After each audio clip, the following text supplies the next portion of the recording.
You know how you can find yourself going down a rabbit hole and by the time you come out you don't remember how you ever got there? That happened to me recently with The Wizard of Oz.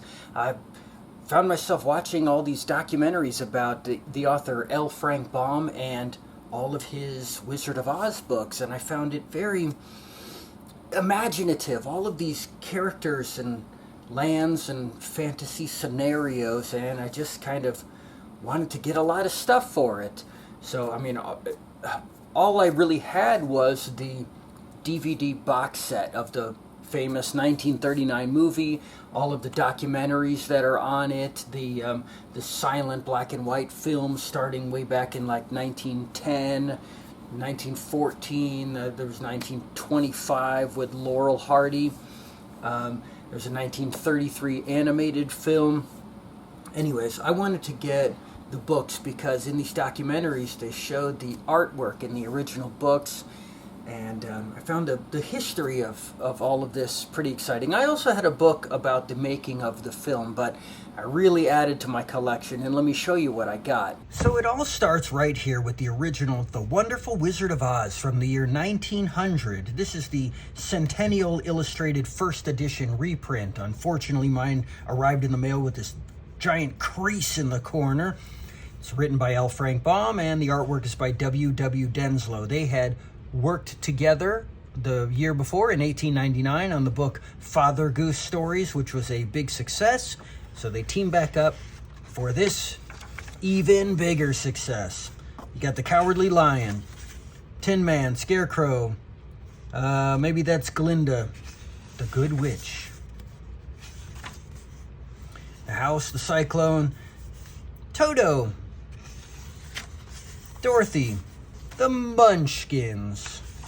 Check these guys out. Don't remember them from the film. Aslan. Look at this sequence. Well, I'm going to enjoy reading this book. Poppies.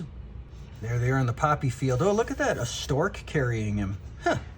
The Queen of the Field Mice. Clearly, some deleted scenes. Wow. Whoa. The Emerald City. Oh, I remember in the documentary it says the Emerald City in the book is emerald because when you enter the gates, they put on emerald-colored glasses, so everything you see is emerald-colored. The Wizard of Oz. Now, the wizard appeared to every character in the book differently, unlike the movie. Look, even the lion is wearing glasses. Flying Monkey in his bellhop uniform. That is the Wicked Witch on that chair. Are these the Winkies? Oh, look, Denslow signs it. Oh, he signs it with a little seahorse, too. That's pretty cool. I wish I had a cool signature for my artwork. My signature sucks. And there, look, she threw water on the witch, and she melts, just like in the movie. She's got an eye patch. And this weird Farina from the Little Rascals hairstyle. Bet you don't get that reference. Escaping in the hot air balloon. I still need to take a ride in a hot air balloon. Take a look at the tiny little people in the corner. It's like a Sergio Aragonés Mad magazine. Took the Scarecrow's head off. The Dainty China Country with a cow. These people are all made of china. Look at this. We're still in this first book. Elephant, a bear? Lions and tigers and bears, oh my. The country of the Quadlings. They have no arms. Whoa, look at that.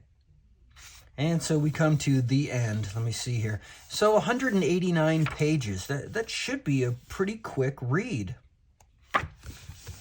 After this book came out, Frank Baum and Denslow made another book, a non-Oz book, and it was not a success. There was also a falling out between the two men, and Frank Baum got himself a new artist by the name of John R. Neal, who would then illustrate every single book from then on. So I'm going to show you a few more. Here's the second book, The Marvelous Land of Oz. So this is John R. Neal. Let's just take a quick flip through it. Of course, this is still the Centennial Illustrated First Editions. This is all I have. The rest of these are in pristine condition. Look, Jack Pumpkinhead. Now that's interesting. So that is a photo of, I believe, the original stage play, the 1902 stage play characters pasted onto this artwork. Wow. So you've got the characters Tip, Jack Pumpkinhead, Mombi, the Scarecrow, Tin Woodman, Wogglebug, and Gump. So Jack Pumpkinhead, a variation on Mombi, and the Gump are new characters that were featured in the sequel movie Return to Oz from 1985, because that movie combines this book and the third book, Ozma of Oz, and also elements from further continuing books. Let's take a look who's in Ozma of Oz. Like a tiger. Tiger uppercut. So TikTok, the hen, the talking hen, there's the land of the sand around Oz that turns everyone into sand, the Gnome King, and then there is, I believe it's Ozma.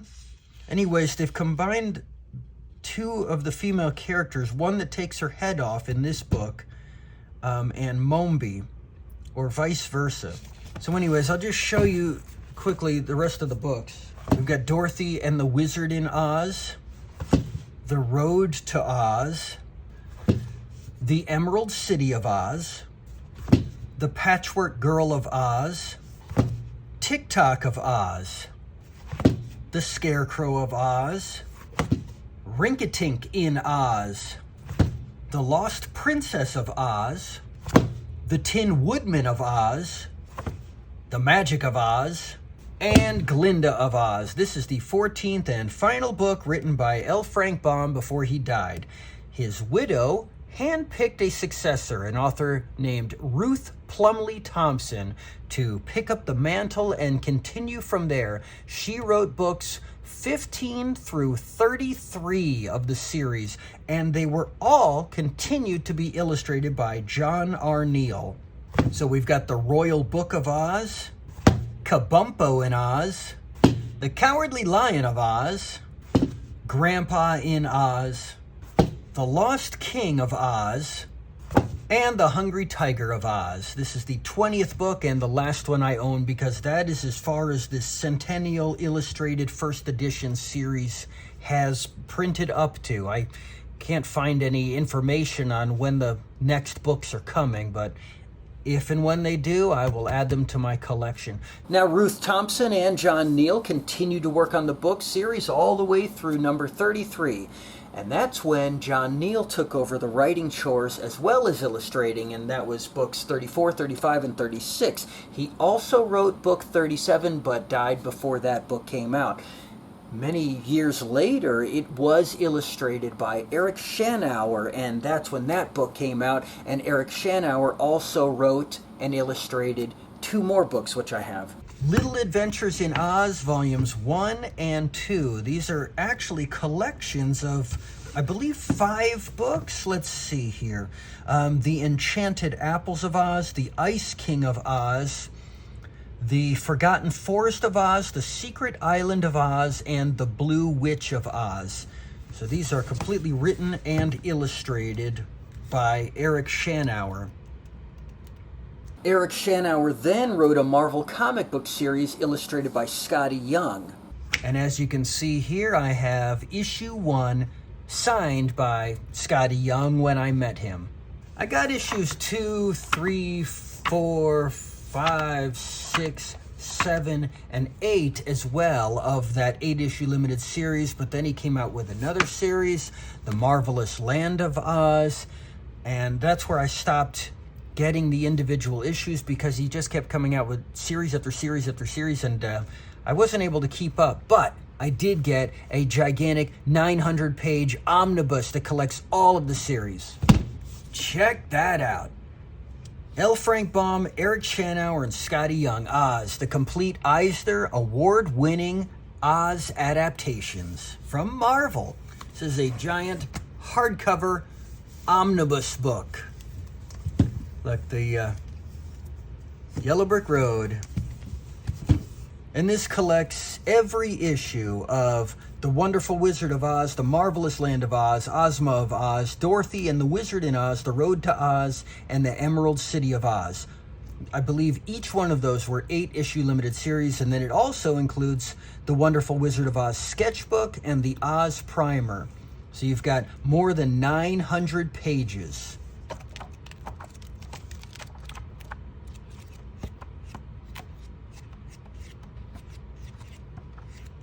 But that's not all. I've got The Land of Oz, Images of Modern America by Tim Hollis. This is a book all about the Wizard of Oz theme park of sorts. It's a place you can visit in North Carolina. Debbie Reynolds, that's Princess Leia's mother, Carrie Fisher's mother. She is the woman that actually owned the original ruby slippers. And I've got the annotated Wizard of Oz, so another centennial edition. Look how thick this is. This is all just that very first book, the Wizard of Oz, 198-page book, but it goes into not only everything about the author, but every type of behind-the-scenes thing contained in that first book. I have one of these annotated books for Alice in Wonderland and Through the Looking Glass as well, because that's another couple of books I've read many times. And this was the original book that I've had forever, the Wizardry of Oz, the Artistry and Magic of the 1939 MGM Classic, revised and expanded edition by J. Scarfone and William Stillman. So it's another great addition to my collection. And finally, we have this game I just picked up at Target. Let's take a look at this. Rule book. Okay, adventure book game. This hard cardboard style book. Every page is a new game board. This is pretty cool. As you go through the film, look at this. It's pretty neat. And you've got all of your little things, your cards, whatnot, a bunch of stuff. You've got all your playing pieces. You got Dorothy and Toto, the Scarecrow, the Tin Woodsman, the Cowardly Lion, Glinda, the Good Witch, and the Wicked Witch of the East, right? Or was that the Wicked Witch of the West? Sad, Kevin. And so now I'll leave you with a little music box in my collection.